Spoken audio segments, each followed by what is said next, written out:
I think one of the saddest parts of a serviceman getting out the service is they don't take any orders anymore. People might not realize this, but military people have been conditioned to take orders. And it's almost like when you get your discharge papers, you are even asking the last time, are there any orders? It's amazing because it didn't really hit me to any significant degree until I got out. That here I had these military discharge papers, honorable discharge, given an address to where the VA services were, and to go on my own or find out if I need to check in, you know, but nobody was telling me anything to do.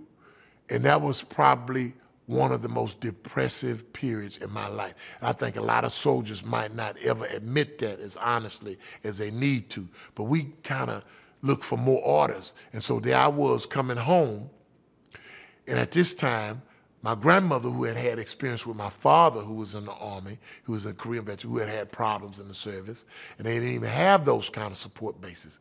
And she took care of my father, got him stabilized, and made sure he understood that the support base was at the family first.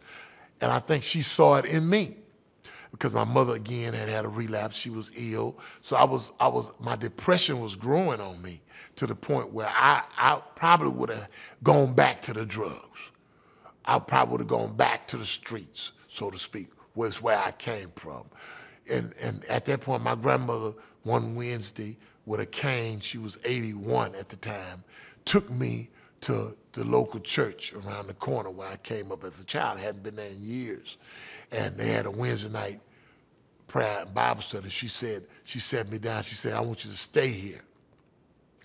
And I thought we were just gonna stay there because she gave me an order. And a soldier is listening for orders. And when she said, stay here, I sat there. Then she said, my knees hurting and I'm going to go back to the house. Well, I got ready to leave. She said, stay there.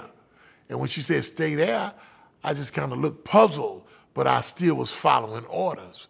That was one of the best orders that I ever followed, because what happened was she recognized I needed to be in some kind of group of discussion.